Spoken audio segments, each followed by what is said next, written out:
지난달 문재인 대통령은 교육의 불공정 해소를 위해 대입제도 개편과 고교 사회화를 개선할 수 있는 정책적 노력을 주문했다.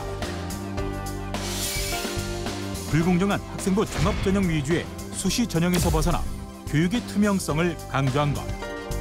이와 관련해 교육부도 11월 중 대입 공정성 강화 방안을 발표하겠다고 밝혔다.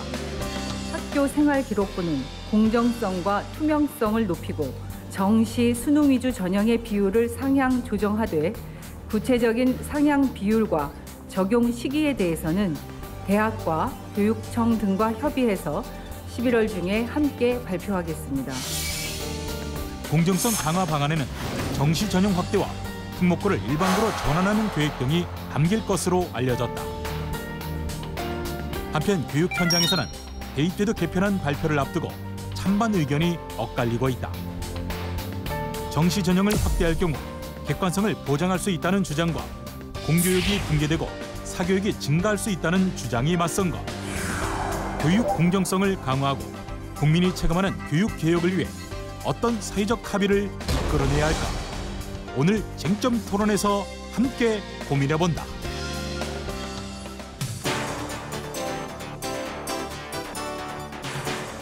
안녕하십니까. KTV 쟁점 토론 김만음입니다. 오늘 낮 유은혜 교육부 장관은 고교 서해라 해소 방안을 발표했습니다. 2025년에 자사고, 외국어고, 국제고를 일반고로 일괄 전환한다고 밝히면서 교육의 평등을 강조했습니다. 또한 교육부는 교육의 공정성을 위해서 대입 정시 비중을 높이겠다고 이미 밝힌 바 있죠. 하지만 정시 확대보다는 학생부 종합 전형이 학생의 진로 개발이나 미래 역량 함양에 적합하다는 의견도 나오고 있는데요. 과연 교육 공정성을 강화하고 학생들의 미래를 책임질 교육 개혁 방법 방향은 어느 쪽일까요? 오늘 전문가분들을 모시고 대학 입시 개편안에 대해 다양한 의견 나눈 시간 갖도록 하겠습니다.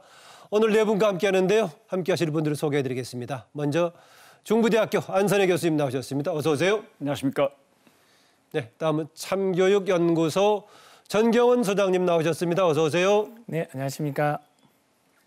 네, 공정사회를 위한 국민 모임 이종배 대표입니다. 어서 오세요. 예, 안녕하십니까. 예, 마지막으로 사교육 걱정 없는 세상 구본창 정책국장 나오셨습니다. 어서 오세요. 네, 안녕하세요. 예, 오늘 토론은 또 유튜브와 페이스북 라이브를 통해서 생중계됩니다. 시청하시면서 시청자 여러분들의 소중한 의견 남겨주시면 방송 중에 소개해드리겠습니다. 우리 패널을 향해서 직접적인 질문을 드려줬습니다. 제가 대신 질문 드리겠습니다. 네, 오늘 첫 번째 토론 쟁점은요. 정시 확대, 교육 불평등 과연 해소되나 이런 거였습니다. 이제 교육부가 정시 비중 확대를 골자한 입시제도 개편안을 오는 이번 11월 달에 발표한다고 이미 예고했죠. 이제 그동안 이제 대학의 자율성을 존중하는 방향으로 대입 제도가 되게 추진이 되어 왔었는데 학생부 종합전형을 대학들에서 너무 급하게 채택했다. 또 그리고 최근 논란을 비롯해 여기에 대한 신뢰성을 잃었다 해서 이제 개편 대안이 나오면서 이런 쪽으로 생각하게 됐는데 이번 나왔던 배경과 취지 안선혜 교수님 어떻게 보십니까? 예, 오늘날처럼 대입제도가 사회적 불신을 받았던 적이 없었습니다. 우리 역사상 가장 최악의 대입제도고 세계적으로도 이렇게 불공정하고 비리가 많은 대입제도는 현재 없습니다. 이러한 사실을 대통령뿐만 아니라 일반 학부모, 일반 국민까지 다 알게 된 것입니다. 이러한 상황에서 대입제도 개편 논의가 나온 것이고 그 가장 중요한 쟁점은 학생부 종합전형이다. 현재 불공정, 비리와 부정, 그다음에 여러 가지 불평등의 대분리 가능성 이런 모든 온갖 문제점이 집약된 전형이 학생부 종합전형이다. 바로 여기에 대한 문제의식에서 현재 대입 개편 논의가 본격화되었다. 이렇게 볼 수 있겠습니다. 안선혜 교수님 정말 심각하게 보네요. 세계적으로 비교해도 가장 심각한 지금 입시제도다. 여기다가 그 핵심의 문제에 학종이 있다라고 지적했습니다. 네, 제가 보기에는 지금 이 일련의 사태의 핵심은 국민적 요구의 핵심은 무엇에 있냐면 교육 불평등 문제를 해소하고 또 특권의 대물림을 좀 막아달라라는 것이 국민들이 요구하는 진단인데요. 그거에 대한 처방이 정시 확대다 이렇게 얘기하는 것은 과연 진단과 처방이 제대로 됐느냐. 그러니까 말씀드리자면 수시와 정시의 비율을 조절한다고 해서 특권의 대물림이라든지 교육 불평등 문제가 해소될 수 있느냐. 이 본질적인 문제 제기에 대해서 우리는 좀 고민을 해봐야 될 것 같고요. 심지어 이제 수능 시험의 창시자인 그 고려대학교 박도순 명예교수님이 최근에 어떤 말씀을 하셨냐면 수능이 무력화되어야 학교가 살아난다. 수능을 폐지해도 무방하다라는 말까지 지금 하실 정도라면 수능이 갖고 있는 사회적인 폐악에 대해서 우리가 한번 고민을 해봐야 될 때가 됐고요. 또 이제 1,500명이 넘는 지성인들이 지금 시국 선언을 했습니다. 뭐 전 국사편찬위원장을 포함해서 뭐 경제학자, 뭐 사회 전반의 저명 인사들이 시국 선언을 할 정도로 정시 확대에 대해서 지금 반대하고 있는 상황의 의미가 무엇인지에 대해서 좀 심각하게 들여다보고 함께 고민할 필요가 있습니다. 네, 대입 입시 제도 뭐 개편 논란이 나올 때마다 가볍게 간 적이 없습니다만은 이번 논란 상당히 정말 대치를 이루면서 논란이 되고 있는 것 같습니다. 네, 이정배 대표는. 예, 이번 그 대입제도 개편은 어떤 공정성 측면에서 이제 큰 사회적 이슈가 됐는데요. 이게 새로운 게 아니었습니다. 이제 저희는 학부모 단체로서 처음으로 조직화해서 정시 확대 운동을 했었는데 이게 이제 수면 위로 더 올라오기 전부터 이제 학부모들 사이 그 수시 학종을 10년여 동안 운영해 오면서 우리 학생 학부모들은 이 불공정한 입시를 경험하면서 도저히 수시 학종 제도로는 안 된다. 대입 제도로 존재해서는 안 된다라는 그런 불신이 만연해 있었습니다. 그런데 이번에 그 조국 사태를 겪으면서 이게 이제 전 국민의 관심사로 해서 이제 터졌는데요. 뭐 앞으로 이제 논의를 하겠지만 이제 입시라는 건 누군가는 합격하고 누군가는 떨어지는 시험이거든요. 그리고 대입이라는 게 지금 학벌주의라든지 임금 격차라든지 어떤 대입의 어떤 이제 사회적인 어떤 역할이 매우 크기 때문에 과연 이 입시가 공정하냐 이 부분에 우리 학생 학부모들은 민감할 수밖에 없고 그 수시 학종은 그 공정성을 충족 못 시키고 있기 때문에 우리 학생 학부모들이 불신을 하고 있다. 네. 그런 말씀을 드립니다. 이정배 대표 입장에서는 그동안에 문제 지적해왔던 것이 최근에 불거진 거고 지금 대안도 주장해왔던 방향으로 좀 가고 있다고 지금 보시는 것 같습니다. 어떻습니까? 구본창 국장은요. 네, 이번 그 입시제도 개편안을 발표하겠다라는 어떤 배경들 좀 먼저 볼 필요가 있을 것 같은데요. 네. 그 신임 장관 4명을 임명하면서 9월 초에 대통령께서 대입제도를 전면 재검토하라라는 말씀을 하시면서 입시제도 개편이 사실상 급물살을 타고 논의를 시작하고 11월에 안을 발표하겠다 이런 상황이 나왔는데 교육부의 기존 입장이 그 학생부 종합전형을 좀 대폭 개선하는 방향으로 대입제도를 개선하겠다라고 했었죠. 근데 지난 10월 22일에 대통령께서 예산안 시정연설을 하시면서 정시 비중을 상향하면서 또 대입을 개편하겠다 이런 말씀을 하시면서 교육부의 방침이 정시 확대로 방점을 찍고 좀 달라지고 있는 국면 같아요. 그런데 시정연설 중에 대통령께서 그 대입제도 개편을 하는 목적을 뭐라고 말씀하셨냐면 국민의 요구는 제도에 내재된 합법적인 불공정과 특권까지 근본적으로 바꿔내자는 것이었다.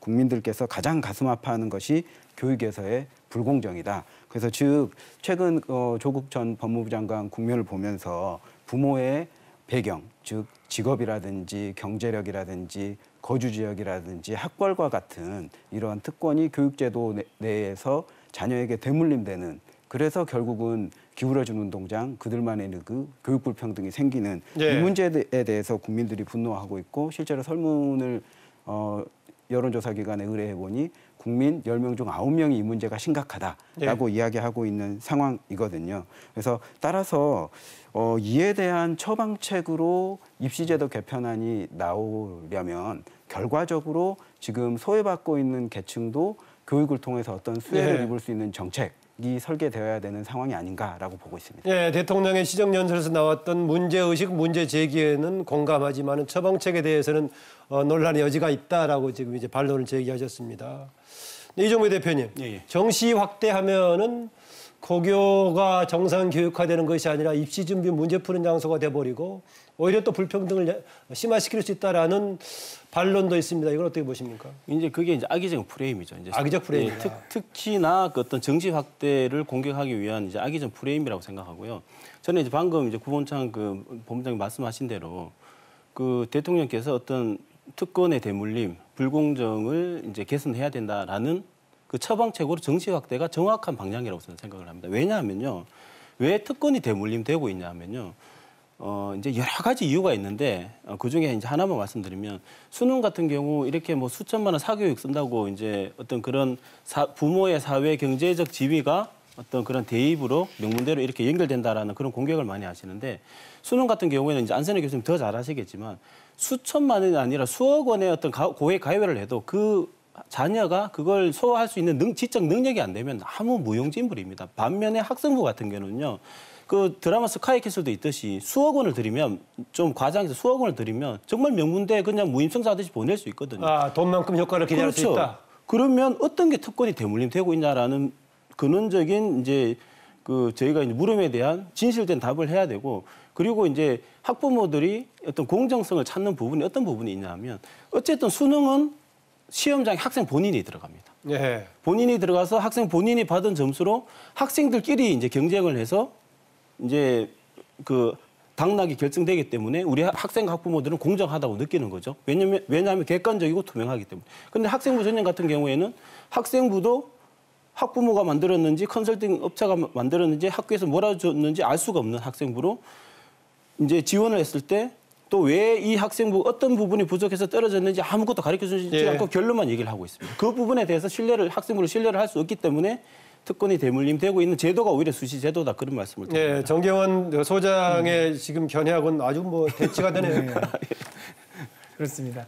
학종에 대한 물론 이제 오해도 있고요. 예를 들면 이런 거예요. 지금 이제 조국 전 장관의 자녀 문제는 사실 2008년 시점이 이제 문제가 됐던 상황이었죠. 그러니까 지금으로부터 약 10년 전 얘기인데 그 당시에는 입학사정관제가 도입돼서 한국이 거의 이식됐다시피 해서 어떤 제도적인 정비가 되지 않았을 당시의 일이에요. 그러다 보니까 외부나 제3자의 조력, 뭐 부모의 경제적인 사회적인 배경이 학교생활기록부에 고스란히 입력이 됐었고 대학도 평가지표에서 이제 그런 걸 반영하고 있었던 거죠. 근데 이제 그게 사회적인 문제가 되면서 합의 과정을 거치면서 지금까지 발달해온 과정은 뭐냐면 정상적인 학교 교육 과정에서 소화할 수 없는 내용들은 생활기록부에 기재하지 않는 것이 원칙이고 대학도 전형을 설계할 때 그런 요소를 평가지표로 삼지 않는 것이 원칙이었기 때문에 우리가 이제 10년 전 시점을 기준으로 얘기하는 것은 조금 어폐가 있고 지금도 학종이 개선돼야 될 요소가 많이 있지만 그래도 수능보다 공정하다고 또 얘기하는 관점도 분명히 존재하는데 왜 그러냐면 제가 이제 준비해온 판넬을 좀 보면서 말씀을 드려보면 여기 지금 보시면은 이제 요 부분을 한번 좀 잡아주시면 예. 우리가 수능에 대해서 굉장히 공정하다고 사실 생각하는데 기회와 과정과 결과의 측면에서 한번 검토를 좀 해보면 지금 여기 보시는 바와 같이 전국에 있는 그 일반고 학생들의 대학 진학률이 77%입니다. 이건 이제 학교 알림이를 통해서도 다 뭐 국민 여러분 누구나 학교 알림이 들어가서 이제 확인해 보시면 알 수 있는 정보들인데 그런데 이제 특정 지역의 학생들을 잠깐 좀 보면 여기 서울 강남 3구 소재의 고등학교의 진학률을 보면 30에서 40%예요. 그러니까 30% 초반인 학교들도 많아요. 진학률이. 그럼 나머지는 어떻습니까? 그러니까 이게 나머지가 이제 문제가 되는데 그럼 나머지 70%, 60%에 해당하는 학생들은 다 재수를 선택을 하는 거예요. 그리고 내지는 삼수, 뭐 N수까지도 이제 얘기를 하는 거죠. 그러면 재수 비용이 1년에 얼마 들냐면 아주 적게 잡아도 3천만 원에서 한 4천만 원 정도가 드는 거죠. 그렇다면 경제적으로 좀 넉넉하지 않은 가정에서 성장하는 학생들은 재수를 선택하기도 쉽지 않은 상황이거든요. 그러니까 대부분의 학생들이 한 번의 기회로 대학에 진학하는 반면에 또 특정 지역의 학생들은 여러 번 기회가 주어진다는 점에서 수능이 과연 기회가 공정하냐라는 측면에서 보면 역시 수능도 마찬가지 불공정한 요소가 있다고 말씀을 드릴 수 있고요. 두 번째는 이제 과정인데 아까 우리 이종배 대표님도 이제 그 얘기를 하셨는데 과정의 공정성을 한번 들여다보면 그러니까 농어촌 지역이나 지방에 좀 소외된 경제적 여건이 어려운 지역에서는 학생들이 대부분 수능 인터넷 특강이나 EBS 교재를 가지고 이제 혼자 공부하는 거죠. 그러나 이제 경제적 여건이 되는 친구들은 한 달에 1,000만 원 이상의 과외비를 들이면서도 쪽집게 과외도 하고 EBS 뭐 맞춤형 수능 수업을 다 듣고 있단 말이죠. 그러니까 이 과정을 거쳐서 수능을 보는데 같은 날 같은 시간에 같은 난이도의 문제를 푼다고 해서 이것이 공정하냐라는 점에서 또 문제 제기가 되고 이제 가장 심각한 문제는 결과입니다. 이 수능의 결과를 보면 어떤 문제가 좀 있냐면 이런 문제가 있어요. 지금 제가 이제 판넬을 통해서도 보여드리고 있지만 2016년에서 2018년 3년 동안 서울대학교에 정시로 합격한 학생 수가 통계가 나왔는데 이렇게 잡혀 있어요. 뭐냐면 강남구 인구가 54만 명입니다. 근데 3년간 정시로 합격된 인원수가 347명이에요. 그런데 더 황당한 것은 4대 광역시면 인구가 1,000만이 넘어요. 부산, 대구, 인천, 광주, 광역시에 1,000만이 넘는 1,028만 명의 인구인데 3년간 정시로 서울대 들어간 인원이 강남구 54만보다도 적은 325명이 합격을 해요. 자, 이런 통계를 우리가 볼 때 과연 정시로 갔을 때 계층의 대물림이나 아니면은 특권 교육을 폐지하거나 교육 불평등 문제 해소하는데 정시가 과연 유효한 전략이냐, 이 부분에 대해서는 우리가 심각하게 한번 좀 짚어봐야 됩니다. 참 일반 국민의 인식과 동떨어진 그 말씀을 많이 하십니다. 참고로 바로 이제 며칠 전에 그 문화일보 창간 특집을 해서 10월 31일 날 보도가 된 내용이에요. 가장 최근의 그 통계인데, 여론조사 결과인데, 대학 입시 중 어느 것이 더 공정한가라고 질문했더니 뭐라고 답변이 나왔냐면 학생부 위주 전형이 더 공정하다라고 하는 것은 17.7%가 나오고요. 그다음 수능 위주 전형, 정시가 더 공정하다 66.5%가 나왔어요. 5배 이상이 다 많이 나왔어요. 이게 일반 국민의 인식이에요. 지금 공정하다는 그 내용을 갖다가 지금 특정 지역을 마치 적으로 삼아서 마치 어떤 논쟁을 할 때 어느 특정한 계층이나 집단을 적으로 삼듯이 그렇게 지금 왜곡을 하고 있어요. 공정하다고 하는 것은 자기 자신의 능력과 노력과 성취에 의해서 대학 합격이 결정되는 게 공정한 거예요. 만약에 강남에 살든 아니면 어떤 섬지역에 살든 실력이 있는 학생이 그 대학에 합격했다, 원하는 대학에 합격했다, 그건 공정하지 않은 게 아니에요. 공정한 거예요. 만약에 지역의 문제라고 한다면 공무원도 지역에 따라서 뽑고, 그다음 교사도 지역에 따라 뽑고, 교수도 지역에 따라 뽑아야 됩니까? 그건 아니란 얘기죠. 다시 말하면 공정성은 개개인, 학습자 개개인의 능력과 노력과 성취에 근거해서 선발하는 게 공정성이고요. 그다음에 지역의 문제와 계층의 문제는 그것을 보완하는, 왜냐하면 능력에 따라 선발하더라도 거기에 피해를 보는 집단이 있을 수 있지 않습니까? 그럴 경우 특정 지역을 위한 지역균형 선발, 그리고 특정 계층을 위한 계층균형 선발, 그런 게 특별전형, 이것을 확대해야 되는 것이에요. 그렇기 때문에 공정성이라는 개념과 사회적 약자를 위한 배려, 나름대로 더 소외적을 위한 배려, 이것은 다른 개념이에요. 이게 양자가 결합돼야만 올바르게 되는 거예요. 만약에 강남이 그렇다, 문제가 있다라고 한다면, 서울대가 문제가 있다라고 한다면 서울대를 폐지할 겁니까? 강남에서 어느 대가 특정 대학을 많이 간다, 그러면 강남구를 통째로 없앨 겁니까? 그건 올바른 접근 방법이 아니에요. 우리의 헌법 체제에서, 자유민주주의 체제에서 이것을 허락한단 말이에요. 예를 들면 북한 사회주의 체제에서 평양에 있는 인구가 특정 지역을 많이 간다. 그러면 사회주의가 문제가 되겠습니까? 지금 어떤 공정성이라는 개념을 교묘하게 강남이라는 지역을 특정 지역을 부각시킴으로써 다른 지역의 적대감을 지금 자아내고 있는 그런 접근 방법이에요. 대단히 잘못된 접근 방법인 거죠. 그건 반론이 좀 필요할 것 같은데요. 지금 말씀하신 부분은 좀 과격하게 좀 과한 측면이 있고요. 그러니까 강남이 잘못됐다는 게 아니고 통계 수치상 정시 전형을 할 때 강남 지역 학생들이 제일 유리한 결과가 나오니. 그러면 제가 말씀을 좀 더 드릴게요. 그러니까 가장 유리한 결과가 나오니 이것을 교육의 불평등 문제를 해소하고 계층의 대물림 문제를 해소하려면 정시 전형이 처방이 돼서는 안 된다는 거예요. 그래서 제가 말씀드릴게요. 결과치가 그렇기 때문에. 지역 문제로 나오면 지역 균형을 위한 접근을 해야 되고, 그렇죠. 계층 문제로 나오면 계층 균형을 위한 접근을 해야 돼요.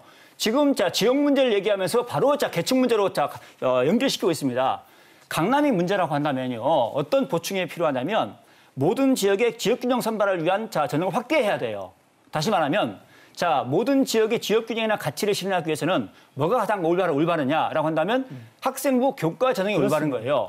학생부 교과 전형은 모든 학교 내신 등급을 똑같이 취급하거든요. 그러면 그걸 확대를 지역 균형을 위한 학생부 교과 전형 확대하면 되는 거예요. 정시를 하지 마라, 이렇게 하는 것이 아니라. 이제 고범찬 국장 얘기 좀 들어보겠습니다. 일단은 저도 현재의 교육 제도 내에서 대학 입시뿐만 아니라 지금 이제 오늘 교육부가 방안을 발표하기도 했지만 어떤 고교에 입학했을 때 소위 말하는 명문대학 입시에 유리해지느냐, 이 문제도 결합되어 있습니다. 그래서 고교 서열화의 가장 피라미드의 정점에 영재학교가 있죠. 전국에 8개 학교가 있는데요. 이 학교에서 서울대에 입학할 수 있는 기회 자체가 학생 수 대비 합격률을 좀 수치를 환산해 봤을 때 일반고의 90배에 가까운 학생들이 많은 숫자가 영재학교에서 서울대를 갑니다. 전국에 8개 학교가 있는데요. 8개 전국의 영재학교를 거점형으로 이렇게 뿌려놨다는 것은 각 지역의 영재를 발굴하고 육성하라는 어떤 정책적 효과가 있었을 것 같아요. 네. 근데 최근에 이제 국정감사 기간에 저희 단체가 국회의원실과 공조해서 영재학교 학생들의 출신 중학교 지역을 분석을 해봤더니 네. 서울, 경기 지역 학생들이 70%를 차지하고 있는 이런 상황이고 또 이런 학생들이 뭐 지금 정시 문제를 이야기하고 있지만 수시에서 훨씬 많은 입학을 하고 있고 전반적으로 지금 현재 국민들이 요구하는 교육 불평등 문제에는 수시든 정시든 특정 지역, 특정 계층 학생들이 유리한 결과를 내고 있는 이런 상황이거든요. 그래서 지금 사실은 이런 교육 불평등의 문제를 이야기할 때 뭐 수시냐, 학생부 교과냐, 뭐 그 정시냐 이런 논리로 좀 접근할 문제가 아니라 좀 더 파격적인 어떤 그 계층 간의 그 이동성 혹은 지역 간의 이동성을 낼 수 있는 정책들이 좀 고려될 필요가 있다라고 보여지고 예. 또 그러면 왜 이렇게 상위권 대학 입시에 집중하느냐 왜 집중할 수밖에 없느냐 이런 상황에 대해서 좀 원인을 정확하게 분석하고 좀 대책들을 마련하는 어떤 큰 그림들이 필요한 시점이 아닌가. 예. 그 전적으로 공감합니다. 말씀 드려줄까요? 일단 지역과 계층에 대한 배려가 필요하다. 그렇게 말씀하셨죠? 거기에 그 전 소장님 찬성하시죠? 네. 그러면 계층을 위한 배려를 한다고 한다면 학종을 늘릴 게 아니에요. 학종은 지나치게 확대되어 왔고 학종은 아시다시피 고른계 특별전 학종이 있고 일반 학종이 있어요. 고른계 특별 학종에서는 저소득층은 뽑지만 일반 학종에는 거의 안 뽑아요. 자, 그렇다고 한다면 뭐가 중요하냐? 학종이냐 정시냐 교과냐 이게 중요한 게 아니라 고른계 입학 제도를 확대하는 것이 계층 균형을 위해서 가장 좋은 방법이다. 여기서는 아마 아무도 반대하는 사람 없을 거예요. 자, 그다음에 지역 균형을 위해서는 뭐가 중요하냐? 학생부 교과정이 확대돼야 한다. 이렇게 보고 있는 거예요. 그것도 동의하시죠? 네. 자, 그렇다고 한다면 그럼 공정성을 위해서 뭐가 필요하냐라고 한다면 자, 여기 전문가들이 우리는 정시 수능이 공정하다고 생각하고 두 분은 지금 정시 수능 공정하지 않고 학종에도 공정하다고 주장하시는 거예요. 그렇진 않아요. 그런데 학종에도 공정하지 않습니까? 네. 그러니까 그러면 둘 중에 상대적으로 무엇이 더 공정하다고 보십니까? 그러니까 수능과 학종을 비교할 때는 네네. 학종이 공정하지만 전체 다른 전형과 다 비교할 때는 학생부 교과와 고른기의 전형이 확대돼야 된다고 주장합니다. 예, 오케이, 알았습니다. 그러면 수능과 학종을 비교해도 학종이 공정하다. 네. 자, 그런데 아까 제가 말씀드렸죠. 일반 국민의 공정성 인식은 완전히 판이에요. 지금 아까 제가 말씀드릴게요. 공정성에 대한 개념 자체가 잘못된 거예요. 그러니까 공정을 얘기하면 자꾸 계층 갖다가 대비해서 수능이다 학종이다 이렇게 얘기하고 계층 문제 얘기하면 학생부 종합자 학생부 위주 전형의 부유층 유리하다라고 하는 것이 일반 국민이 대부분 그렇게 인식하고 있어요. 알겠습니다. 그러면 이제 자료 여론조사 이걸 어떻게 볼 것인가? 지금 문화일보 조사를 얘기했는데 그 조사 말고 일반적으로 지금 이제 그 대학 입시 정시 이런 뭐 관련해가지고 조사가 나온 게 있습니다. 실제로 여론조사 전문기관이 대학 입학 정시 확대에 대한 설문조사 결과 여러 번 인용이 됐던 거 있죠? 그거 확인 한번 해보겠습니다. 지금 화면에 나오다시피 정시 확대 찬성이 좀 압도적으로 만 63.3%고요. 반대가 22.3%인데 내용상으로 봤을 때도 이게 그 거주 지역이라든가 이념 성향, 뭐 정치적인 성향하고 상관없이 대체로 찬성이 많았다 이런 얘기입니다. 그래서 최근에 뭐 학종의 불공정성에 대한 비판적인 여론이 좀 많이 반영된 거라고 보여지긴 한데 이런 여론조사 결과를 토대로 지금 안전해 교수님 지적하셨는데 이런 여론조사 결과를 어떻게 이해를 하셔야겠습니까? 네, 우선 그 여론조사 결과는 나름의 저는 합리성이 있다고 생각을 해요. 학종이 가지고 있는 불공정성이 강하게 이제 드러난 측면이 있고 학종이 끊임없이 개선돼야 되는 요소에는 아마 이 자리에 참석한 우리 패널 다 공감을 하고 있을 겁니다. 근데 이제 중요한 거는 우리 안선혜 교수님도 아마 이 자료를 지금 가지고 계실 거예요. 어제 교육부가 발표한 이 학종 실태조사 보고서를 보시면 가지고 있습니다. 가지고 계시죠. 거기 맨 마지막 장 부침 자료 10번을 한번 보시면 이 자료에서 이제 어떤 데이터가 지금 새로 공개가 되면서 언론에도 이게 많이 지금 소개가 됐어요. 학종이 금수저 전형이라고 알고 있었는데 결과를 보니까 사실 그렇지 않다라고 되게 당황하고 있는 게 뭐냐면 지금 그 부침 10자료가 지역별로 각 전형에서 합격자 구성비 13개 대학의 구성비를 조사를 했는데 읍면 소재지 지역의 학생들이 대학에 어떤 전형으로 진학하는가 데이터를 보니까요. 57.8% 과반수 이상이 학종으로 지금 진학을 하고 있어요. 그리고 수능으로 진학하는 비율은 24.8%로 반에도 못 미치고 있어요. 그러니까 이건 무슨 뜻이냐면 특별시, 광역시, 중소도시, 읍면 이렇게 4개 권역으로 나눠서 가장 열악한 지역이 읍면 소재지 지역인데 이 지역 학생들이 대학 진학하는 특히 서울대를 포함한 주요 13개 대학에 진학하는 가장 큰 비율을 그러면 수능을 중심으로 한 정시가 확대가 되면 고른 기회 등용의 비율이 약화될 거라고 보시는 건가요? 읍면 소재지 지역 학생들이 가장 큰 타격을 본다는 거죠. 네, 이종배 대표님. 예. 그래서 이게 좀 이제 현재 수시 정시 전형의 어떤 구조를 저희가 이해를 하고 인정을 하고 이걸 봐야 되는데요. 이제 첫째는 여기에 이제 어떤 지균이 학종을 한 지균이라든지 이런 부분이 포함되어 있는 부분이 있고 두 번째는 문제가 뭐냐면 지방 이제 강남이랑 제가 연결지어서 말씀을 드리면 요즘에 어떤 분위기냐면 지방 같은 경우에는 수능 준비를 시켜주질 않습니다. 지방 같은 읍면 소재 이런 데는 수능은 꿈도 못 꿉니다. 그래서 수능 준비가 제대로 안 되고 대부분 수시를 준비하기 때문에 아무래도 수능에 어떤 약점이 있을 수밖에 없습니다. 지방 중소도시 같은 경우. 네, 맞습니다. 반면에 그러면 정시가 확대됐을 경우 그게 불리함이 지속될 것 같기도 한데. 아니죠. 지금은 수시가 70, 80, 정시가 20, 30밖에 안 되기 때문에 학교에서 안 쉽게 주기 때문에 이러한 자료가 나온 것이고 만약에 정시가 확대되어서 지방 읍면 이제 중소도시에서도 수능을 본격적으로 학교에서 준비를 시켜주면 수능에 강점이 있는 학생들이 충분히 명문대에 갈 수 있죠. 기존 입시 제도를 가지고 지금 해석하는 거다. 7대 3인 이 상황에서 이 자료를 그대로 해석하면 이제 오류가 생기고 왜냐하면요. 과거 같은 경우 수능 위주로 갈 때는요. 지방에 있는 명문고에서 서울대 많이 갔습니다. 근데 지금 씨가 말랐습니다. 수능으로 갈 수 없어요. 왜냐? 학교에서 선생님이 직접 말씀하십니다. 애들 고등학교 입학하면 너네 수능 준비할 생각하지 말고 수시 준비해라. 수시를 7, 80% 뽑기 때문에 수시를 준비시키지 수능을 준비시키지 않는 그런 문제가 있다는 말씀입니다. 농어촌 배려, 고른 기회에 대한 우려는 현재 제도를 토대로 한 것이지 만약에 바뀐다면 꼭 그렇지는 않을 것이다. 수능에 강점이 있는 라는 얘기라고 참고로 말씀드립니다. 국장 얘기하시죠. 네, 좀 통계 자료에 대한 말씀도 좀 드리고 또 이종배 대표님의 말씀에 대해서도 좀 추가적으로 의견을 내자면 사실 과거에 MB 정부 때 죽음의 트라이앵글이란 말을 썼었죠. 그래서 전형 요소 3가지가 굉장히 학생들의 준비 부담이 높은 전형 요소 3가지를 죽음의 트라이앵글이라고 했는데 수능, 내신, 논술 이 3가지를 죽음의 트라이앵글이라고 했습니다. 그래서 이제 국민들께서 이 정시와 또 수시 학종과 관련돼서 여론이 이렇게 갈리는 문제는 사실상 현재 대입 구조를 보면 수능은 수능 100%로 뽑는 대학들이 거의 대부분입니다.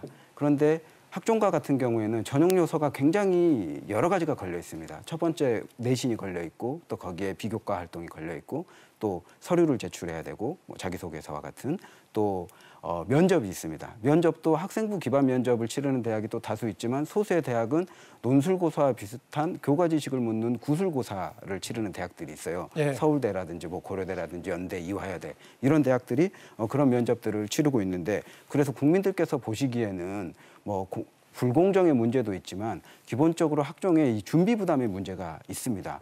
죽음의 트라이앵글이라고 불렸던 3가지 요소가 이 학종에는 다 들어있거든요. 그런데 정시에는 수능 1가지만 들어있기 때문에 기본적으로 전형 요소의 준비 부담 차원에서 국민 여론이 좋지 않을 수밖에 없는 상황에 대해서는 말씀드리고요. 그렇다면 왜 수능이 확대되는 것에 대해서는 찬성하지 않느냐라고 말씀을 좀 드려야 될 것 같은데 현재 좀 교육과정 체계와 맞지 않는 그런 부분들이 있습니다. 그래서 현재 교육과정 2015 개정교육과정이 진행되면서 문이과 통합교육과정을 한다든지 또 교육과정을 지시간기 중심 즉 예전에 집어넣는 교육에서 꺼내는 교육으로 나오기 위해서 토론이라든지 체험을 강조한다든지 또 최근 수능 과목 중에 보면 화법과 작문이라는 과목이 있습니다. 화법은 말하는 거고 작문은 쓰는 거지 않습니까? 그래서 교육과정 성취 기준이 쓴다 또 문학 같은 경우에 창작한다가 성취 기준인데 수능을 통해서 이러한 성취 기준을 평가를 할 수가 없거든요. 수학과 관련돼서도 마찬가지입니다. 개념을 이해하고 이해한 정상적인 교육과정에 어긋난다 지금 그 얘기 지금 하시는 거죠? 만약에 현재 교육과정을 수능이 충분히 담아낼 수 있고 그래서 교육과정과 어긋나기 때문에 학교가 정상 교육과정을 운영을 하면 수능을 대비할 수 없는 체제로 이어지는 거거든요. 그래서 정상적인 교육과정을 수능이 그대로 담아낼 수 있는 그릇이라면 저희는 수능이 확대되고 또 예. 과도하게 늘어나는 알겠습니다. 것도 찬성할 수 있다. 아까 관련해 가지고 지금 잠깐요. 이제 교육의 공정성 차원에서 지금 수능만 얘기가 됐었는데 어떻습니까, 안선혜 교수님? 이게 고교 교육에 미치는 영향 관련해서 어떻게 보십니까? 지금 굉장히 그게 기존에 지금 이상적으로 설정하고 있는 거기에 부합하지 않은 쪽으로 가고 있다는 얘기인데. 일단 그 얘기에서 가장 많이 나오는 게 고교 학점제거든요. 예. 그런데 고교 학점제를 못하니까 정시 수능 확대가 안 된다. 도대체 이 논리가 앞뒤가 안 맞습니다. 제가 한번 여쭤볼게요. 정교도 지난번 토론에서도 고교 학점제를 신중히 추진해야 한다. 당장 해서는 안 된다 그런 말씀하셨죠. 네네. 그런데 고교 자기들이 반대하면서 고교 학점제 때문에 정시 확대는 안 된다. 앞뒤가 안 맞아요. 자, 그다음에 자 고교 학점제가 만약에 필요하다라고 한다면 고교 학점제를 해놓고 거기에 찬성해놓고 얘기하면 자 앞뒤가 맞을 수 있다고 봐요. 자, 그다음에 또 하나가 그럼 수능은 고교 학점제가 안 맞느냐? 생각해 보십시오. 자, 고교 학점제라고 하는 것은 자기가 원하는 과목을 듣고자 하는 거예요. 그럼 진로야 맞아야 될 거 아닙니까? 그러면 공통 과목이 많아야 됩니까? 선택 과목이 많아야 됩니까? 선택 과목이 많아야 돼요. 그 연관성도 나중에 논의할 기회가 있는데요. 잠깐 그 얘기를 질문하셨으니까. 예. 아니 그게 예. 지금 이제 수능을 중심으로 한 정시가 강화되면은 고등학교 교육 과정에 어떤 영향을 미치냐 그 얘기입니다. 그 얘기를 말씀드릴 예. 거예요. 그래서 현재 자, 제가 지금 말씀드리는 발언 중이지 겁니다. 않습니까? 자, 수능이라고 하는 과목이 계속해서 전교조라든가 사국세라든가 여기서 과목을 축소시켜 놨어요.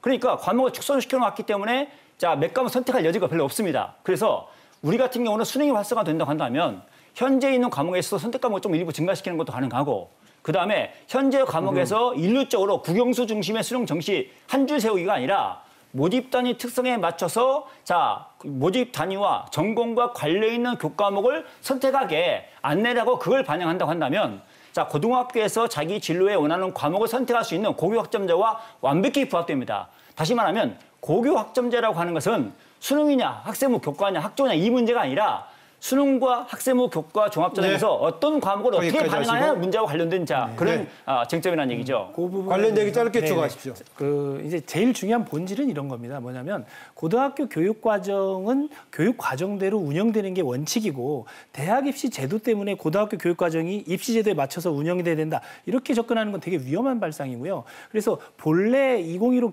교육 과정이 추구하는 인재상 또 미래사회에서 요구하는 인재상에 맞는 학교 교육이 이루어지고 그 교육 과정을 존중하는 범위 내에서 입시 제도가 설계돼야 되지. 예를 들면 입시 제도에 맞춰서 교육 과정이 적용되면 된다. 이건 되게 저는 위험한 발상이라고 아니요. 저 그렇게 얘기하지 않았어요. 네. 고등학교 교육 과정에 맞춰서 수능제도 그렇게 운영하면 돼요. 근데 수능제도를 그렇게 운영하지 말고 과목을 축소하자고 절대평가라고 하자고 계속해서 그 두 단체에서 우기고 있지 않습니까?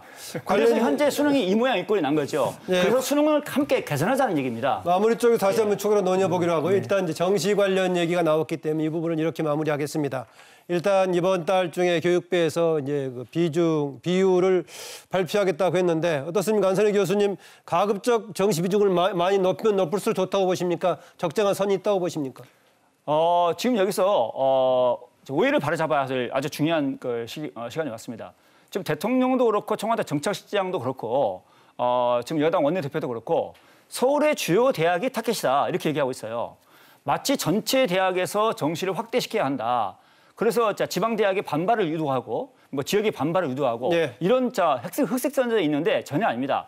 서울의 주요 대학이 타겟이다. 다시 말하면 44%, 45% 일반적인 대학과 달리 아주 압도적으로 2배 이상의 학생부 종합전형을 시행하고 있는 서울의 주요 대학을 대상으로 너무나 지나치게 많으니 그걸 대폭 축소하고 일부를 정시 수능 전형으로 돌리고 일부를 학생부 교과전형으로 돌려라. 그리고 고등교 입학 전형을 확대해라 라고 하는 게 청와대 입장은 알고 있고 저희 입장도 동일합니다.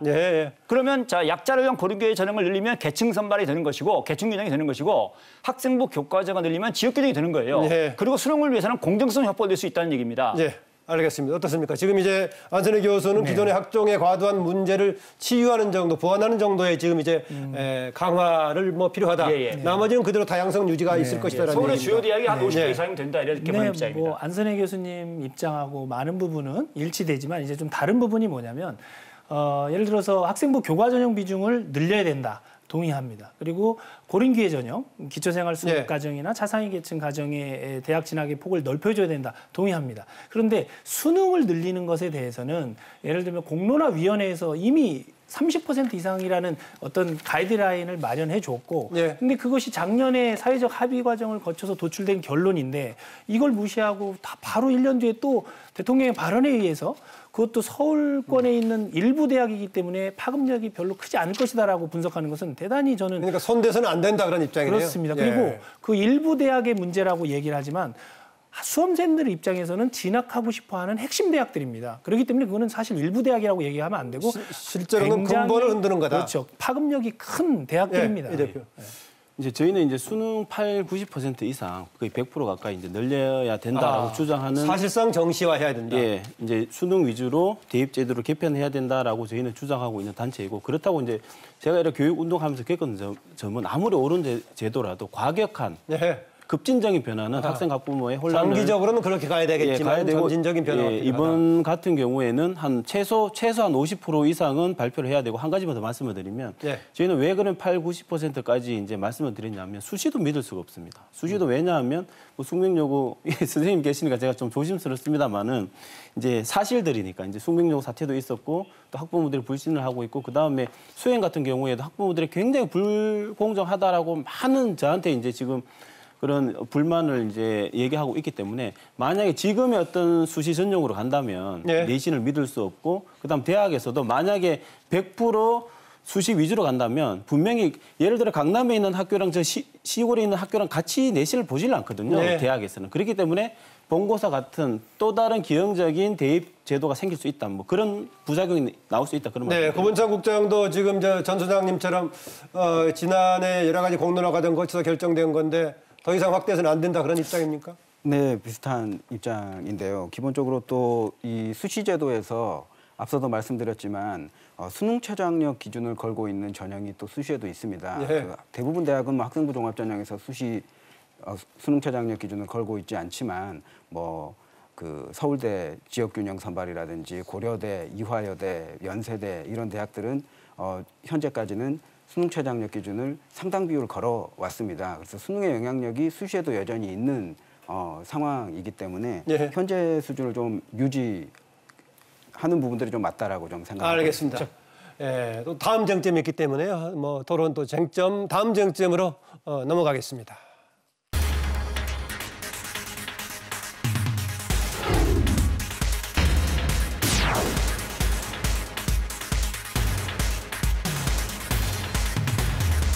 박배범 교육부 차관이 2016년부터 이제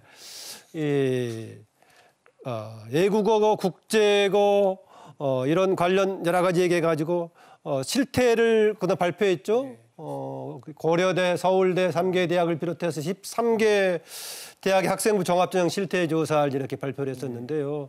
지금 화면에 좀 나오고 있습니다만은 어떻습니까? 지금 이 실태 발표했는데 전반적으로 과거 영재고에서는 26.1%, 외고 국제고는 그 절반 정도인 13.9% 나오고 있고요. 자사고 10.2%, 일반고 9.1%입니다. 이렇게 보자면은 일반고하고 과학고 2.9배, 3배 정도가 되는 이런 실태조사 결과 어떤 걸 의미한다고 보십니까?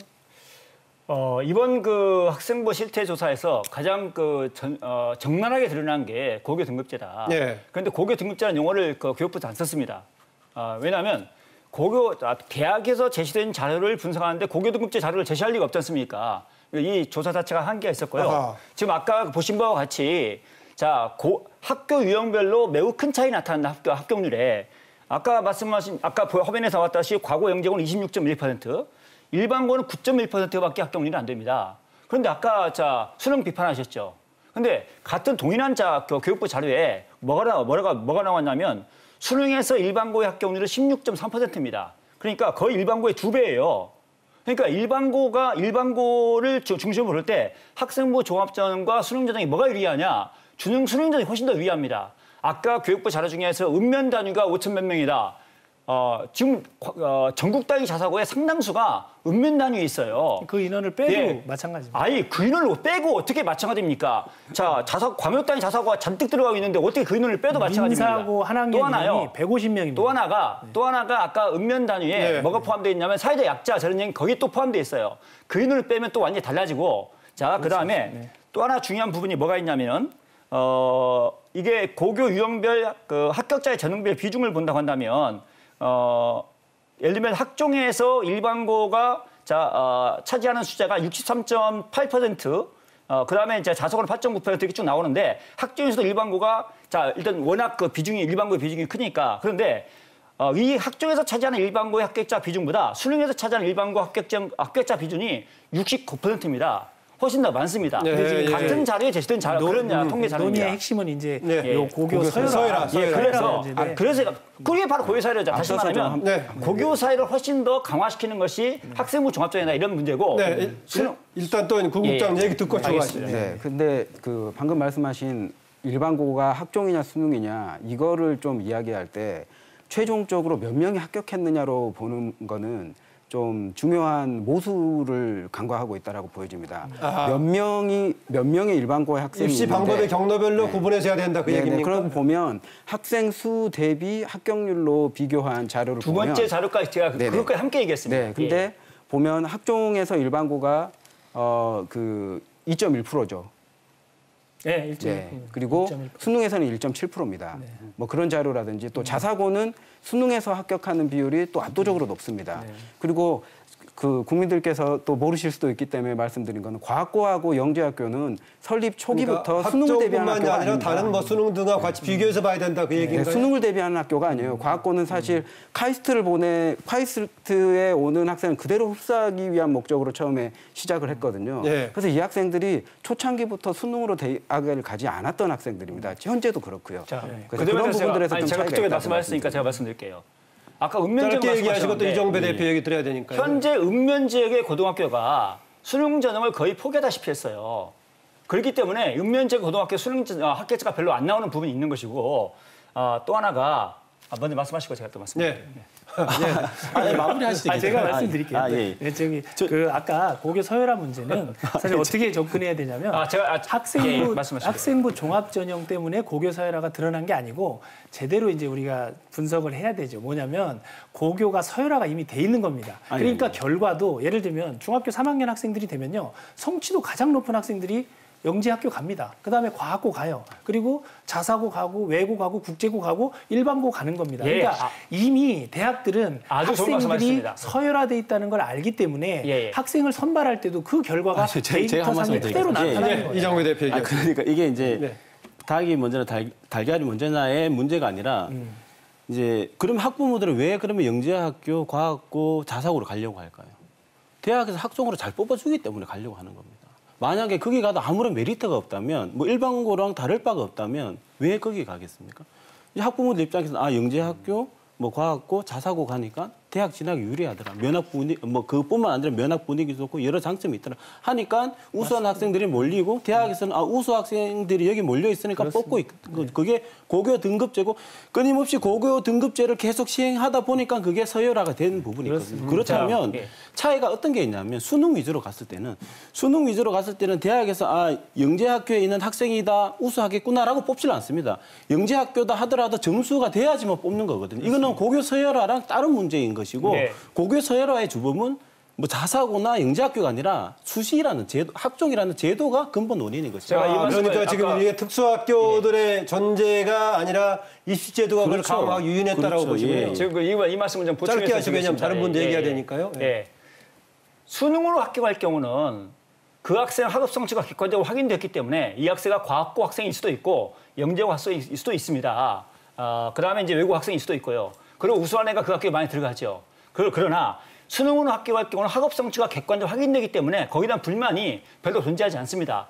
그래도 공정하다고 생각하는 거예요. 그런데 학생부 종합전형은 아까 말씀드렸듯이 비교과 비용만 일반고의 8배라고 사극세에서 주장했죠. 자, 이렇게 비교과를 포함해서 학생부 기록 자체가 월등히 유리하기 때문에 그것이 학교 변수와 교사 변수, 부모 변수가 함께 포함돼서 불공정하게 그들 학교가 더 많이 대우를 받는다라고 해서 문제가 된 것이고 그래서 학종이 고교 서열화를 더 확대한다.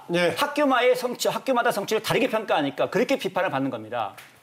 네, 그렇다면 그게 맞다라면 자사고는 왜 수능 전형에서 압도적으로 학종보다 전체 데이터가 좀 높게 나타날까요? 그 부분에 대해서도 좀 답이 필요할 것 같고 지금 이제 고교 서열화 해소 국면으로 좀 주제가 좀 예. 넘어가는 상황이기 때문에 넘어갔습니다. 좀 예. 말씀드리자면 기본적으로 이제 최근에 제가 서울 소재 일반고 선생님들 몇 분하고 간담회할 자리가 있었는데 지금 이 고교 체제가 수직적으로 지금 서열화되어 있는 상황이기 때문에 기본적으로 기울어진 운동장이 형성되어 있는 이 문제가 너무 심각하다라는 거예요. 좀 이런 말씀 드리기는 좀 시청자들에게 좀 죄송할 수 있는 말씀이지만 먼저 선점에서 학업 성취도가 높은 학생들을 중학교에서 학업 성취도가 높은 학생들을 다 선점하고 있기 때문에 저도 이건 좀 듣고 놀라운 사실이었는데 특정구의 5개교의 선생님들께서 하시는 말씀이 우리 학교에서 중학교 학업 성취도 20% 정도대에 있는 학생이 전교에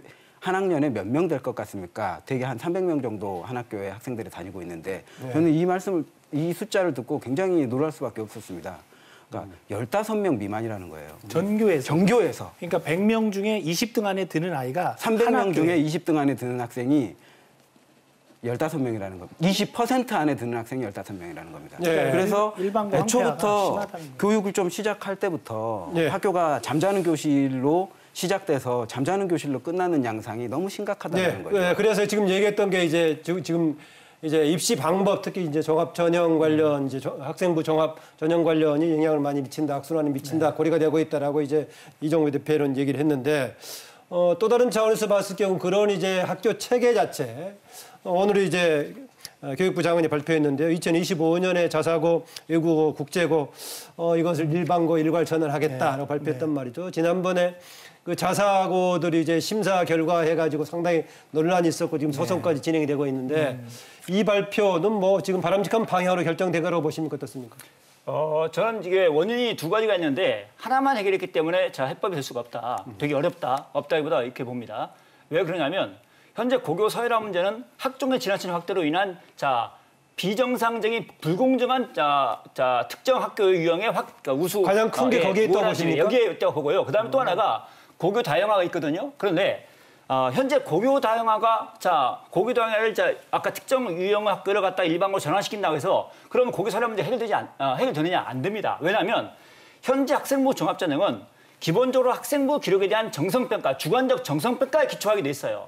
그러면 이제는 특정 학교 유형에 따른 서열화가 나왔지만 앞으로는 일반고로 전환된다 하더라도 일반고 내에서 서열화가 나올 수밖에 없습니다. 다시 말하면 학교 유형에 따른 서열화가 완화될 뿐이지 학종을 유지하는 한 일반고 내에서 서열화도 계속 심화될 수밖에 없다라고 같이 가야 봅니다. 된다. 어쨌든 그런데 이제 같이 두 가지 방향 다 이제 뭔가 시정 조치가 있어야 된다는 얘기인데 정부의 교육부의 이런 방침 자체는 바람직하고 필요한 방향이라고 보십니까? 저는 필요하다고 보는데 약간 지금 과하게 나갔다. 과하게 나갔다. 다시 말하면 이제 이건 별도의 논의가 필요한 얘기인데 특목고 중에서도 필요한 학교가 있거든요. 그다음에 자사고 중에서도 매우 우수한 교육을 하는 자사고가 있습니다. 이걸 구분하지 않고 일괄적으로 지금 일괄 전환은 그렇다. 대단히 무리한 정책 과정이다 이렇게 봅니다. 저희는 바람직한 정책이라고 평가를 하고 있고요. 지금 안선혜 교수님 말씀하신 그런 분야는 일반고 안에서도 편성의 자율권을 주면 충분히 예체능이든 수학이든 더 자율권을 가지고서 구성할 수 있기 때문에 그 부분은 충분히 해결될 수 있는 문제고요.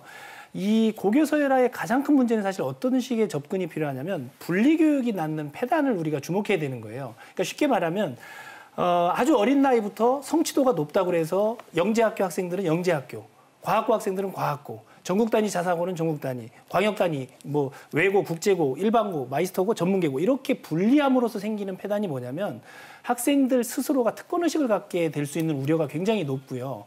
그러니까 이게 우리 사회에서 나와 다른 계층과 나와 다른 환경에 있는 친구들과 성장하면서 같이 공유하고 생활을 공유하고 감정을 공유하고 상대를 이해할 수 있는 기회가 성인이 될 때까지 차단되는 것은 교육적으로 굉장히 바람직하지 않다는 거예요. 그러니까 우리가 수월성에 대한 부분만 지나치게 집착을 했지 이 공동체의 어떤 가치라든지 통합성의 가치는 그다지 교육에서 주목하지 않았던 결과가 지금의 문제로 나타나고 있는 거죠. 예.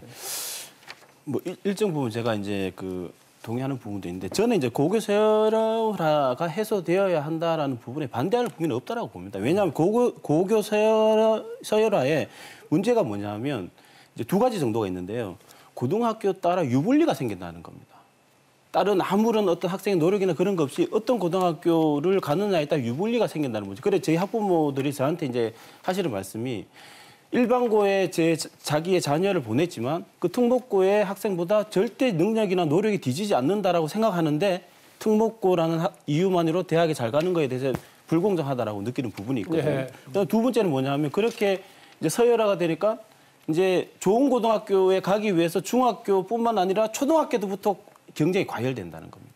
그런 부분이 어떤 경쟁의 어떤 과열되는 부분이 있기 때문에 고교 서열화를 해소해야 되는데 그럼 해법이 자사고를 없애면 자사고를 없애고 자사고에 관련한 학생들을 일반고에 한 명씩 집어넣으면 공교육이 살아나고 그런 고교 서열화가 해소되느냐? 저는 전혀 안 된다고 보고 그 자사고 외고가 없어지면 과학고라든지 영재학교 아니면 강남 8학군이나 그 목동에 있는 그런 일반고에서 그렇죠. 서열화가 이루어진다. 왜 그러냐면 근본 원인이 수시학종이라는 제도이기 때문에 수시학종이라는 제도가 존재하는 한 어떤 형태로든 그런 그 서열화는 또 재편이 돼가지고 계속 생길 수밖에 없는 근본 원인이 아니다. 특목고보다도 훨씬 더 지금 이제 입시제도 그렇죠. 특히 이제 학생부 종합전형이 큰 영향을 미치고 있다라고 보고 있네요. 구 국장 어떻습니까? 저는 일단 이 고교 서열화 문제를 해소하는 것을 그 대입 결과가 어떻게 될 것이냐하고 좀 귀결시키는 건 좀 무리수가 있다라고 좀 보여집니다. 앞서 좀 정경훈 소장님께서 분리교육 부분들에 대해서 말씀해 주셨지만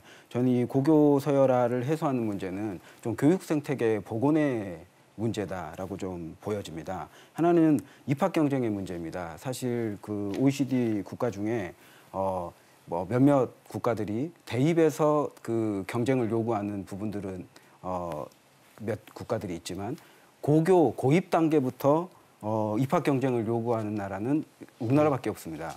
그리고 입학 경쟁에서 이 선발 제도가 분명히 있기 때문에 그래서 이 선발 제도로 인해서 입학 경쟁이 중학생은 물론이고 초등학교까지 내려가고 있거든요.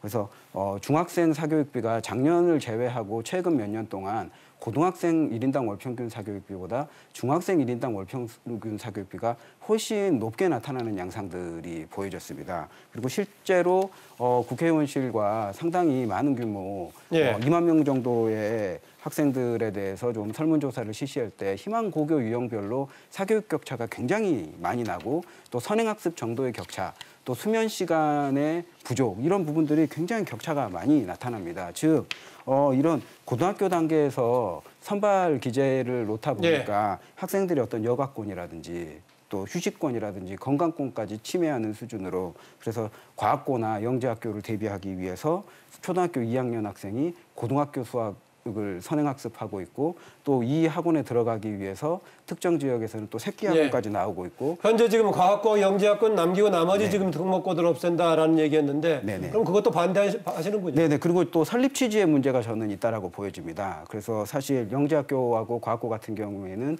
이공계열의 인재 육성 차원에서 그 설립 취지를 가지고 또 시작이 됐는데 일부 영재학교의 한 30% 정도가 의과대학에 입학하는 문제라든지 또 지금 얼마 전에 카이스트 전 입학처장이셨던 이승섭 교수님께서는 어떤 얘기들을 하시냐면 아까 전에도 제가 말씀드렸지만 최초의 과학고는 이 그 과학기술원, 뭐 카이스트를 비롯해서 전국적으로 뭐 유니스트도 있고 지스트도 있고 이렇게 있지 않습니까? 이런 학교에 이공계열로 진출하고자 하는 인재들이 과학고에 진학하고 이쪽 학교로 가는. 그런데 이승섭 교수님께서 어떤 얘기를 하시냐면 이 학생들이 조기에 초등학교 때부터 너무 학습노동 입학 경쟁에 과도하게 달려왔기 때문에 대학에 와서 연구 역량을 꽃피우지 못하고 번아웃 된다라는 말씀을 하시면서 어떤 말씀을 하시냐면 가지고 있는 현 시점에서의 역량은 떨어지더라도 일반고에서 대학 진학 이후에 연구 역량을 피울 수 있는 학생들을 비중을 늘리고 싶다라는 말씀들을 공식적인 자리에서도 하셔요. 그래서 실제로 이런 그 설립 취지에 무관하게 좀 진행되고 있는 부분. 그래서 서울과고는 영재학교인데 입학 당시에 의대 진학 시에 좀 장학제도, 장학금에 대해서 좀 그 시체말로 뱉어야 된다라는 조항을 걸고 있지만 학생들이 장학을 환불할 테니 의대를 진학하겠다 이렇게 나오고 있는 상황이기 때문에 여러 가지를 고려했을 때 아까 입시 관련 얘기했었고요. 고등학교 지금 제도 차원에서 지금 정부가 2025년까지 없애기로 했던 그 방향에 대해서는 결과적으로 어떻게 보십니까? 결과적으로는 저는 좀 동의를 하고 동의하고 지금 더 영재학교와 과학고까지도 확대돼야 된다 이렇게 보시는 거예요? 아니요. 이번에 그 교육부가 오늘 발표한 자료를 보면 사실상 선발제도 자체부터 영재학교와 과학고는 뭐 외고의 자기주도 학습 전형이나 이런 전형들과 달리 굉장히 과도한 선발 기제들이 있습니다. 네. 그 시험이 있는 거죠. 그래서 이 시험 제도를 좀 손보겠다라는 발표를 했는데 좀 세부적인 방안들이 좀 더 발표할 필요가 있다라고 보고 있습니다. 지금 그 고교 서열화 문제 해법에 대해서 상당 부분 공감을 하고 있는데 가장 전제가 돼야 될 게 있어요. 일반고의 교육 책무성, 일반고의 교육 계획을 하는 거예요. 일반고의 교육 책무성은 학종과정 해결이 안 됩니다. 일반고의 교육 책무성 같은 학종 같은 경우는 학생부 교과정도 마찬가지고 어떻게 가르치더라도 등급 나눠주고 기록 부풀리면 끝나는 거예요. 하지만 수능 같은 경우는 학교 밖의 평가를 통해서 객관적 학업 성취를 측정함으로써 교육 책무성을 확인할 수 있어요.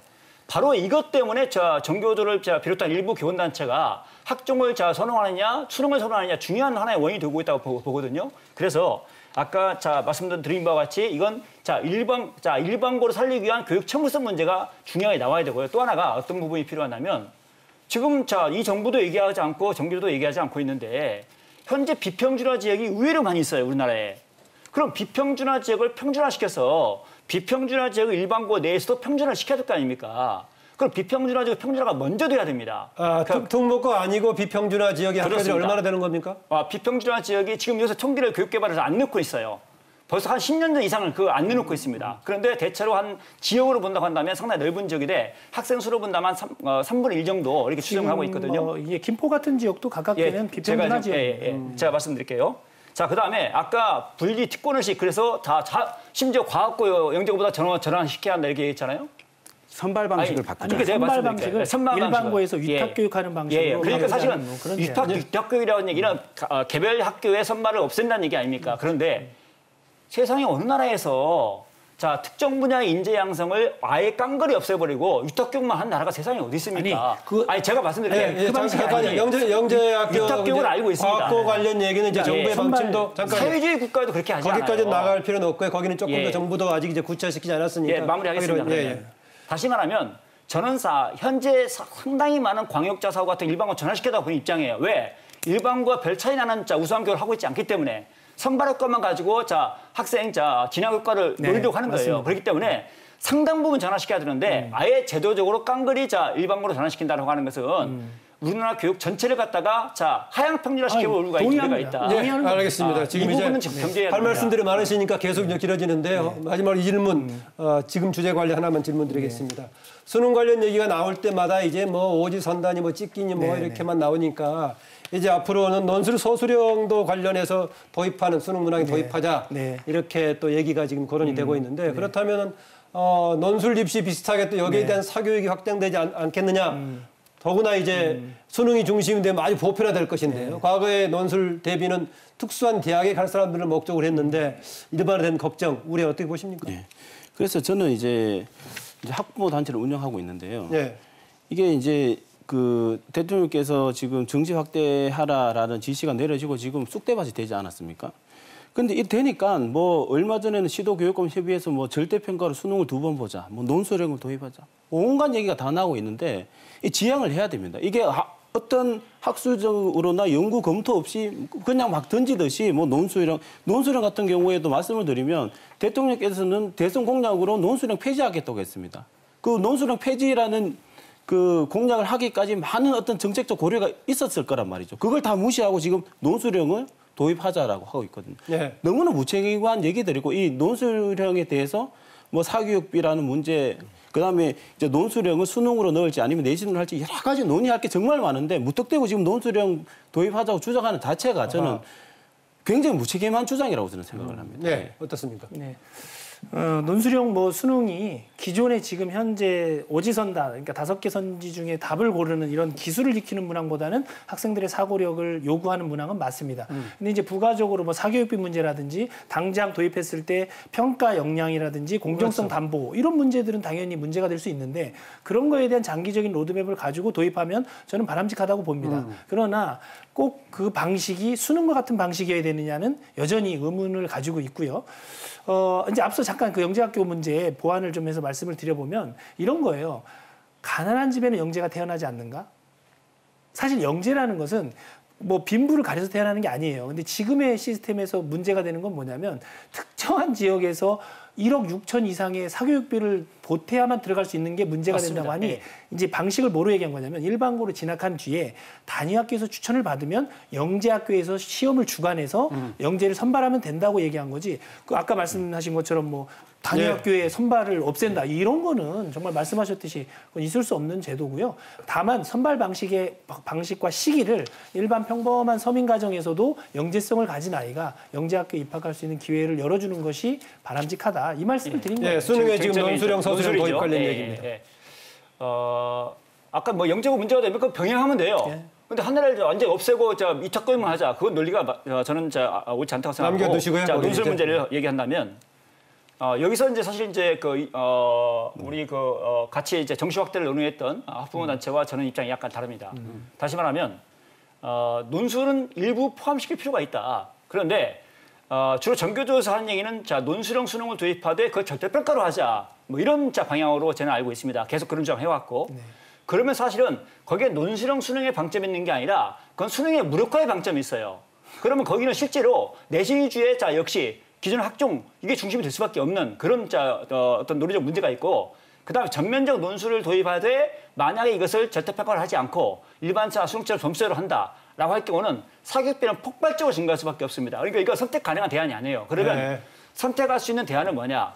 그러면 결국은 현재 수능 체제에다가 부분적으로 논술형 문항을 부분적으로 처음에 5%부터 10%부터 조금씩 5%까지 증대시켜서 저는 적어도 30, 40%까지는 연차적으로 한 10년 정도의 기간을 두고 확대시켜서 고등학교의 적응 능력과 학습자의 적응 능력을 함께 보면서 교육계획을 모색하는 그런 접근 방법이 옳다 이렇게 생각합니다. 네, 후국장. 네, 논술형 수능과 관련해서는 안선혜 교수님 의견에 상당히 많은 부분을 좀 동의를 하는 부분입니다. 현재 바로 좀 논술형 수능을 도입한다라는 부분들은 학교 교육에서 어느 정도 뒷받침해 줄 수 있어야 되는데 지금 대학별고사로 치르고 있는 논술의 경우에도 뭐 방과후학교라든지 뭐 특별반을 운영해서 소수학생을 중심으로 논술 교육이 되고 있는데 그것도 좀 학교에서 어려운 현황이고 또 사교육 참여가 굉장히 높게 진행되고 있는 상황이기 때문에 현재에서 바로 뭐 논술형 도입이라든지 그리고 이런 어떤 정확한 로드맵 그리고 학교에서 논술형 수능을 대비할 수 있는 어떤 토대 이런 것들을 만들지 않고 논술형 수능으로 가는 것은 좀 위험하다고 보고요. 예. 장기적인 관점에서 그러나 이런 그 현재의 그 선다형 시험에서 좀 사고력과 또 비판력을 평가할 수 있는 논술형 수능으로의 전환은 좀 필요한 과제가 아닌가 이렇게 보고 있습니다. 네, 오늘 쟁점 토론 오늘은 그 정시 확대 교육 공정성 강화되나라는 주제로 함께 하고 계시는데요. 현재 유튜브와 페이스북 라이브를 통해서도 계속 이제 같이 생중계를 하고 있습니다. 여기 의견 남겨주신 분들이 많은데요. 그중에 몇 분 소개해드리겠습니다. HKH님의 의견 주셨습니다. 2025년에 특목고 자사고를 일반고로 전환한다는 뉴스 봤습니다. 당장의 입시를 앞두고 있는 현재 고등학생들을 위한 정시 확대를 학생, 학부모가 요구하고 있습니다. 교수들은 반에서 한두 명을 제외한 대다수의 학생들을 위해서 제발 학종 옹호를 그만두셨으면 좋겠습니다. 지금 정시가 절대 지금 강화가 필요하다 그런 얘기 같습니다. 리오님의 의견입니다. 정시를 확대하는 것보다 수능시험의 변별력을 갖추는 게 우선입니다. 지금처럼 단순히 주입식 교육으로 풀 수 있는 그런 문제만 푼다면 아이들이 온갖 공식 문법 배우다 10대 시절을 다 낭비하게 됩니다. 한 의견 더 소개해드리겠습니다. 칸스타님의 의견입니다. 고등학교 전면 무상교육까지 되는 마당에 고등학교 서열화가 웬 말입니까? 고등학교 서열 폐지하고 공평하게 같은 교육 받게 합시다. 이런 얘기 주셨습니다. 우리 의견은 여러 가지를 상당히 반영해 주신 것 같습니다. 지금 이제 그러니까 서열화 문제도 제기하셨고 했었는데요. 오늘 쟁점 토론 마무리하는 다음 쟁점으로 좀 넘어가겠습니다.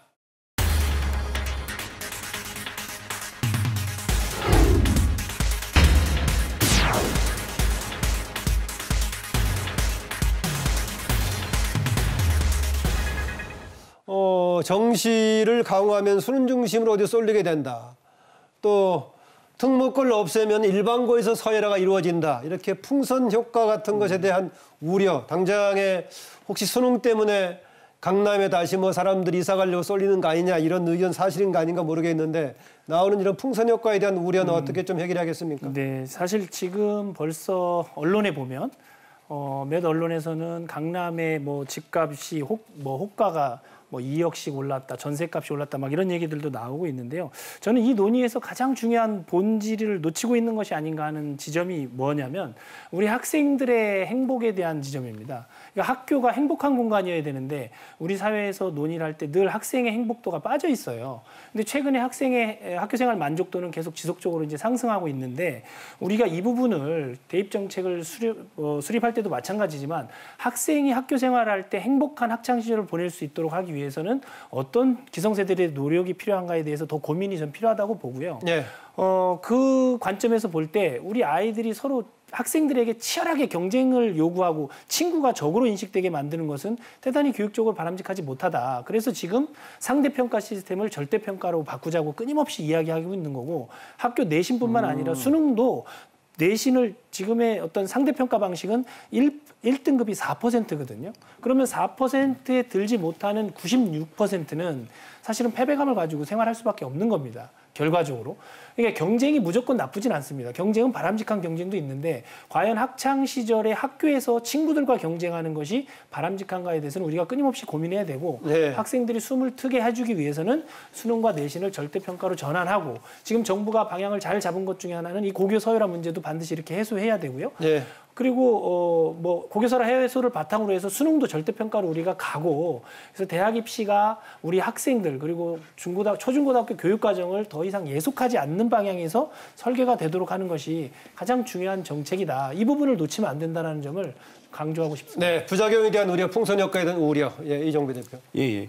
그래서 이제 지금 그 대통령께서 정시 확대 그 말씀을 하기 전에 이제 정부에서 자사고 일괄 폐지한다라고 하니까 이제 강남집값이 올랐기 때문에 또 이걸 강남집값이 오르니까 또 정시 확대 때문이라고 이렇게 좀 덮어 씌우는 건 하지 말아 주셨으면 좋겠고. 예. 저도 이제 이제 소장님과 이제 의견을 같이 하는 게 어쨌든 교육의 중심은 우리 아이들입니다. 예. 이게 뭐 교사도 계시고 대학도 있고 학부모도 있겠지만 어쨌든 우리 아이들이 말씀하셨다시피 행복한 그런 교실에서 이제 꿈을 키우고 또 대학에 가고 사회에 진출해가지고 자아 실현하고 정말 사회 일원으로서 이렇게 잘 살아갈 수 있도록 그렇게 서포트해주는 게 교사고 학부모고 대학이라고 보고 오로지 우리 아이들을 중심에 두고 우리 어떻게 우리 아이들을 올바른 교육을 시킬까 이 관점을 봐야 되고 제가 두 가지만 말씀을 드리면 경쟁이라는 부분이 경쟁을 피할 수 없다라고 하시는데 경제도 질이 나쁜 경쟁, 질이 좋은 경쟁이 있다라고 보는 게 지금 그 내신 같은 경우에는요, 바로 옆 친구보다 하나라도 더 맞아야지 자기가 한 등급 더 올라가고 좋은 대학 가야 되는 시스템이기 때문에 정말 피말리는 경쟁입니다.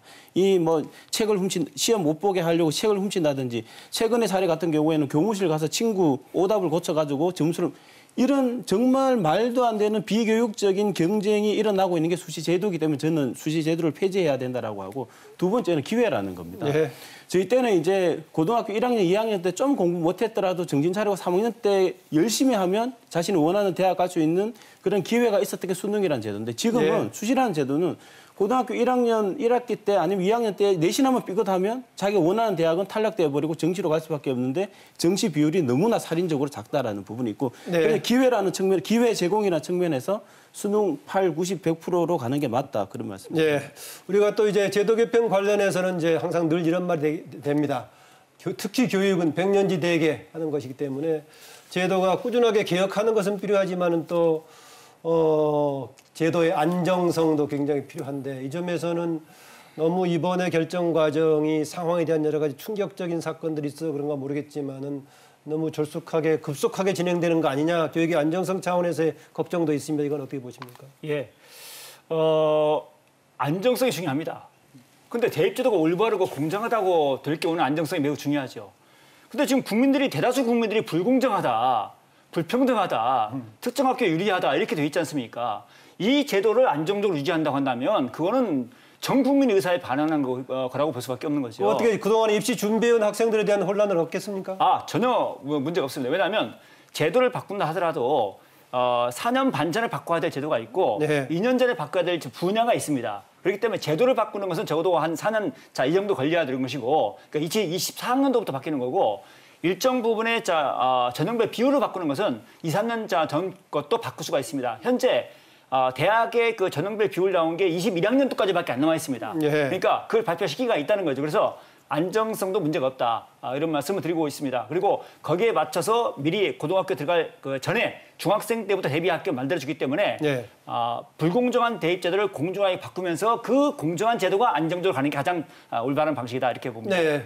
지금 이 제도 개편의 방식도 안정성 관련 얘기입니다. 현재 또 학부모들께서는 또 이런 말씀을 또 하십니다. 지금 이제 고등학교 1학년들의 경우에 기존의 어떤 그 대입 전형 요소 또 어떤 전형 비율이 어느 정도 유지될 거라는 선, 그리고 또 작년에 공론화를 통해서 주요 대학 같은 경우에는 30% 선을 공고했기 때문에 거기에 맞춰서 준비하고 있는데, 지금 비율과 같은 경우에는 뭐 안선우 교수님도 말씀하셨지만 이걸 언제부터 하겠다라고 정확하게 얘기하지 않았습니다. 근데 학생부 종합전형 개선과 관련해서는 뭐 4년 여고제가 고려될 가능성도 있다, 이런 해석들을 교육부가 하긴 했지만 비율은 뭐 2022학년도부터 할지 23학년도부터 할지 모르는 상황이기 때문에 학부모님들께서는 그렇다면 뭐 적어도 현 중3 정도부터 적용을 해야 되는 거 아니냐. 지금 이미 고등학교에 재학한 학생들의 경우에는 좀 기존의 어떤 그 방식들이 좀 유지되는 상황을 연출을 시켜줘야 되는 것이 아니냐, 이런 의견들도 있으십니다. 네, 우리가 지금 교육 제도가 뭔가 서로 간에 예측 가능하고 또 안정성이 필요하다는 얘기 공감하는데, 그러나 또 안선희 교수 얘기처럼 개혁해야 될 것이 많으면 당장에 뭐 개혁해야 된다, 이런 얘기도 일관성이 있습니다. 또 안정성을 유지하려면은 개혁 과정에서 다수의 의견을 뭔가 합의를 이끌어내서 개혁을 한다면은 이후에 쉽게 바뀌지 않을 거고요. 경우에 따라 정권이 바뀌더라도 지속될 수 있는 여지가 있는 거 아니겠습니까?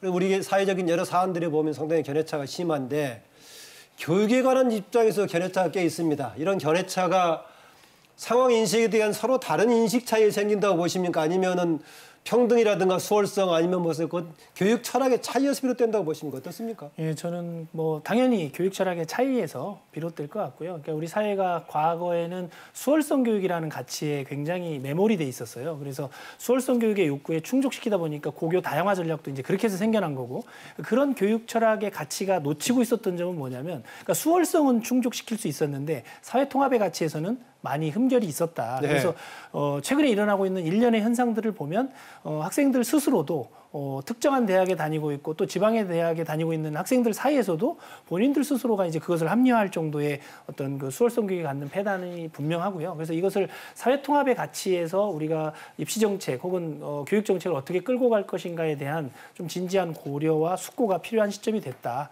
이렇게 판단하고 있습니다. 네, 안선희 교수님. 예, 아까 철학 가치의 차이와 그다음에 상황 인식의 차이를 말씀하셨는데, 지금 말씀하신 그 어떤 계층의 문제 적극적으로 공감합니다. 형평성, 수월성보다 더 중요하죠.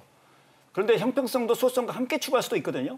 그래서 원칙적으로 아까 얘기했지만 다만 실현 방법에 약간 차이가 존재하는 그런 부분인데, 저는 여기서 묻고 싶은 게 뭐가 있냐면, 만약에 형평성이 중요하다고 한다면 가장 불형평하다고 생각되고 불공정하고 불평등을 대물림하고 심지어 서울의 주요 대학을 상수층이 장악하게끔 만든 학종을 비판해야 맞아요.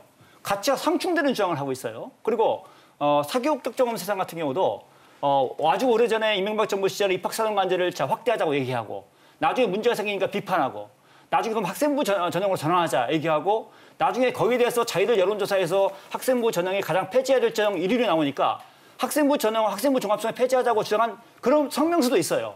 그리고 지금은 다시 학생부 전형을 옹호하고 있어요. 이게 무슨 얘기냐? 이 두 단체가 학생부 종합을 비판하거나 폐지해야 하자고 주장했음에도 불구하고 지금 학종을 옹호하고 있는 것은 사실은 정시 수능을 반대하고자 하는 거예요. 아까 말씀하셨지만 소장님 같은 경우도 지금 수능을 바꾸되 절대평가해야 한다. 수능을 절대평가하는 즉시 수능은 완전히 무력화되고 현재 내신 중심에 그것이 정성평가 도입하게 하겠죠. 그 내신 중심에 정성평가 도입되면서 학생들을 완전히 교사 권한은 대폭 증가하고 학생들은 교사에게 수능형 인간이 길러질 수밖에 없고 교육의 책무성은 떨어지는 이런 결과가 나올 수밖에 없다는 거죠. 가치와 실제가 주장의 정책이 안 맞아요. 그런 교육적 관점은 한번 교수님 한번 고려해 보셔야 돼요. 지금 말씀하신 그 관점은 제가 볼 때는 대단히 적절치 않은 관점이고, 그러니까 미래의 인재상이 수능하는 인재상을 요구하지는 않거든요, 교육이. 그러니까 비판할 줄 알고 공감할 줄 알고, 그러니까 잘못된 거에 대해서 비판하는 인재를 양성하는 거지. 수능이 아니라 수능하는 인간형을. 지금 현재 교사 권력이 이렇게 강한 학생에 대한 평가권을 가지고 교육을 가지고 있는데 어떻게 학생들이 교사 입장에 대해 비판적인 사고가 비판적 태도가 나올 수 있습니까? 현재 최근에 인원고 같은 사태도 그래도 나타나고 있지 않습니까? 네. 학생들이 교사를 비판을 못하고 있어요, 지금. 아니, 그 부분은 굉장히 오해이시고 지금 학생들이 권위나 기성세대의 권위에 순응하는 학생들이 아니에요. 학생들은 본인들이 판단할 때 불합리하다고 생각하면 지금은 문제제기 다 하는 세상입니다. 세상이 엄청 바뀌었고요. 그래서 학생들의 영향이 두 분 의견은 그래서 거기까지 주시고 그다음에 고문창 국장.